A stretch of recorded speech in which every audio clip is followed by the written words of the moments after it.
భక్తులందరికీ నమస్కారం. దేవి అనుగ్రహం ఛానల్కి స్వాగతం. అమ్మవారి ఆశీస్సులు అందరిపై ఉండాలి అని మనస్ఫూర్తిగా కోరుకుంటూ ఈరోజు సంకటహర చతుర్థి.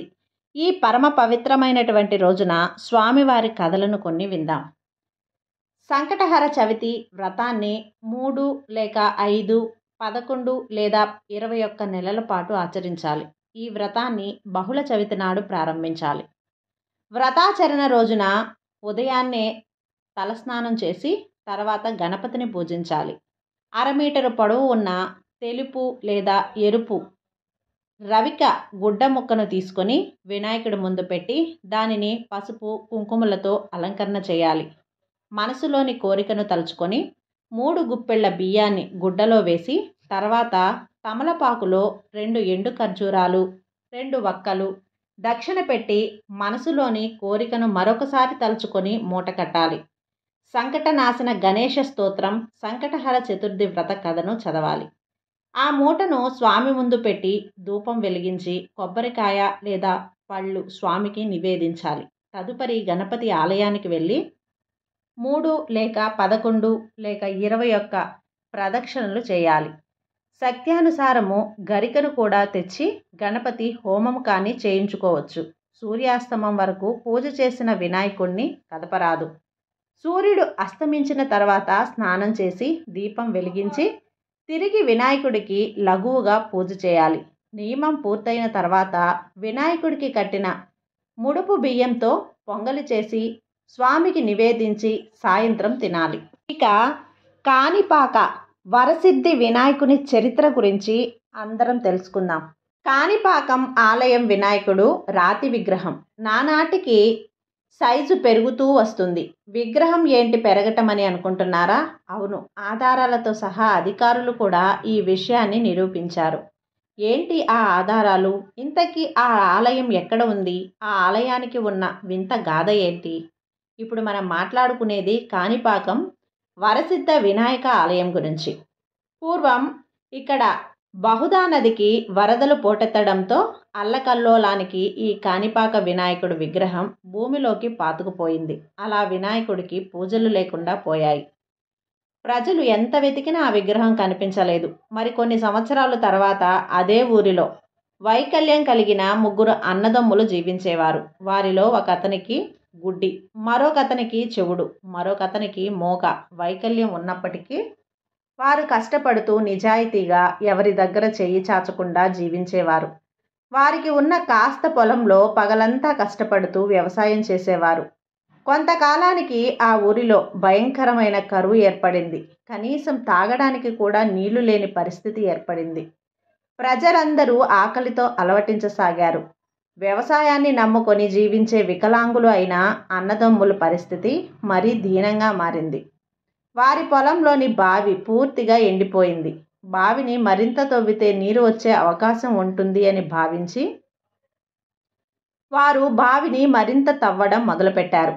ఒకరు తవ్వుతుంటే మరొకరు మట్టిని బుట్టలో ఎత్తుతూ ఇంకొకరు ఆ మట్టిని పారబోసేవారు. అలా ఎంతోసేపు కష్టపడి తవ్వితే కాస్త నీరు కనిపించింది. ఇంకా తవ్వితే నీరు వస్తాయని భావించి వారిలో ఒకరు గుణపంతో గట్టిగా బాదాడు. ఆ గుణపం దెబ్బ ఒక రాయికు తగిలి ఆ రాయి నుండి రక్తం చిమ్మి అన్నదమ్ముల పైన పడింది. అలా పడడంతో కళ్ళు లేని వాడికి కళ్ళు వచ్చాయి, మూగవాడికి మాట వచ్చింది, చెవిటివాడికి వినిపించింది. ఆ వెంటనే రక్తం ఆగకుండా ఆ రాయి నుండి వస్తుంది. క్షణంలో ఆ బావిలోని నీరంతా ఎర్రగా మారిపోయింది. ఏంటి ఈ వింత? వారు పరిశీలించగా ఆ రాయిలో వినాయక స్వామి వారు కనిపించారు. వినాయక స్వామి వారు కనిపెడగానే ఆ వికలాంగులు భయంతో ఆ ప్రాంతపు రాజుకు పరిగెత్తుకుంటూ వెళ్ళి జరిగింది మొత్తం వివరించారు. రాజు చుట్టుపక్కల ఉన్న ప్రజలు తండోపతండాలుగా అక్కడికి వచ్చారు. స్వయంభుగా వెలిసిన స్వామి వారి విగ్రహానికి కారుతున్న రక్తాన్ని చూసి వారి కళ్ళలో నీళ్లు పెట్టుకున్నారు. ఆ విగ్రహాన్ని ఎలాగైనా సరే పైకి తీయడానికి శతవిధాలా ప్రయత్నించినా ఫలితం దక్కలేదు. దానితో స్వామివారు శాంతింపచేయటానికి తండోపతండాలుగా వచ్చిన జనం కొబ్బరికాయలు కొట్టారు. అలా కొబ్బరికాయలు కొడుతూ ఉంటే ఆ నీరంతా బావిలోకి కాలవలాగా ప్రవేశించి దాంతో శాంతించిన వినాయక స్వామి వారు బావిలోని నీటి మట్టం పెరుగుతూ ఉండగా నెమ్మదిగా నీటిపై తేలియాడుతూ పైకి వచ్చారు. ఈ అద్భుతాన్ని చూసిన ప్రజల గుండెలు అమిత ఆనందంతో నిండిపోయింది. కాని అంటే పావు, ఎకరా మడి భూమి లేదా మాగాణి అని అర్థం. పరాకం అంటే తమిళంలో నీళ్లు ప్రవహించడం అని అర్థం వస్తుంది. అలా ఆ మాగాణిలో ప్రవహించిన కొబ్బరి నీటిని కాని పరాకం అని అన్నారు. ఆ తర్వాతి కాలంలో కాని పాకంగా మార్పు చెందింది. సుమారు 1000 సంవత్సరాల క్రితం కులోతంగచుడు తాను చేసిన బ్రహ్మచ పథకాన్ని పోగొట్టుకోవటాని కోసం ఇక్కడి ఆలయాన్ని నిర్మించినట్లు చెబుతుంటారు. ఆ తర్వాతి కాలంలో ఎంతోమంది రాజులు ఆ ఆలయాన్ని అభివృద్ధి చేశారు. ఇక్కడ ఒక అద్భుతం ఏమిటంటే వినాయక స్వామి వారి విగ్రహం పెరుగుతూ వస్తుంది. ఈ విషయం అధికారులు ఆధారాలతో సహా రుజువు చేశారు. సుమారు 50 సంవత్సరాల క్రితం స్వామివారికి చేసిన వెండి తొడుగులు ఎన్నేళ్ల తర్వాత ఆ స్వామివారి విగ్రహానికి అలంకరించాలి అని ప్రయత్నించగా అవి సరిపోవడం లేదు అని తేలింది. ఒక్కసారి అంటే ఏదో పొరపాటుగా అంచనాలు వేసి ఉండవచ్చు అని అనుకోవచ్చు. కానీ ఇదే విషయం చాలాసార్లు జరిగింది. 1945లో ఒక భక్తురాలు స్వామివారికి చేయించిన తొడుగులు కొన్నేళ్ల తర్వాత అవి సరిపోలేదట. అలాగే 2002లో కూడా మరొక భక్తురాలు చేయించిన వెండి కవచం స్వామివారికి సమర్పించగా అది కూడా కొన్నేళ్ల తర్వాత ఆ విగ్రహానికి సరిపోలేదు. ఆ తర్వాత 2006లో కూడా ఇదే విధంగా జరిగిందట. అంతేకాకుండా మొదట స్వామివారి విగ్రహానికి బొజ్జ కనిపించేదట. కానీ ఇప్పుడు బొజ్జ పెద్దదిగా అయింది అర్చకులని చెప్తున్నారు. వీటన్నింటినీ బట్టి స్వామివారి విగ్రహం పెరుగుతుందని నిర్ధారణకు వచ్చారు. స్వామివారు ఆ ఆలయంలో ఉన్నారు అని అంతకన్నా రుజువు ఇంకేం కావాలి మరి? ఇప్పటి వరకు కూడా స్వామివారి విగ్రహం బావిలోనే ఉంటుంది. ఆ బావిలోని కొన్ని సందర్భాలలో నీరు పెరుగుతుంది. ఆ నీటినే వినాయక ప్రసాదంగా అందజేస్తుంటారు. ఇక్కడి ఆలయంలోని ఒక బావిలో వినాయకుడి వాహనమైన ఎలుక ఉందట.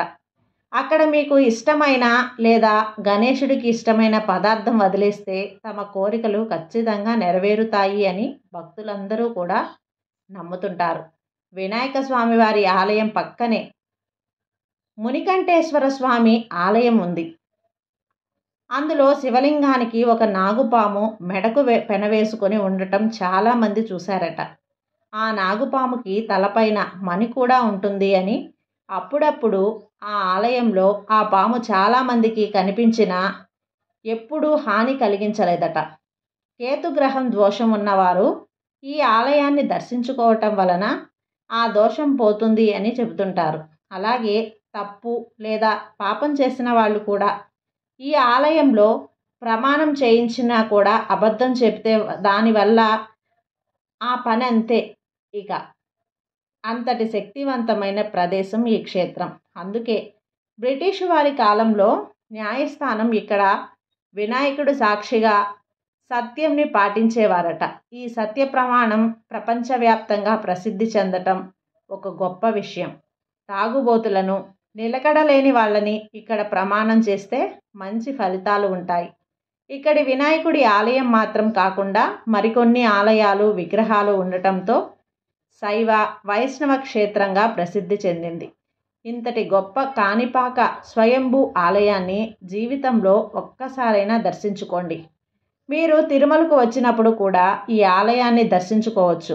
తిరుపతి నుండి ఆలయానికి సుమారు 65 కిలోమీటర్ల దూరం ఉంటుంది. అలాగే చిత్తూరు నుంచి 11 కిలోమీటర్ల దూరం మాత్రమే. మరి తప్పకుండా ఈ ఆలయాన్ని సందర్శించుకోవాలని కోరుకుంటున్నాను. ఇక ఈ వీడియో కనుక మీకు నచ్చినట్లయితే లైక్ చేసి సబ్స్క్రైబ్ చేయండి ఫ్రెండ్స్. మరికొంతమంది భక్తులకు షేర్ చేయండి. సర్వే జన సుఖినో భవంతు.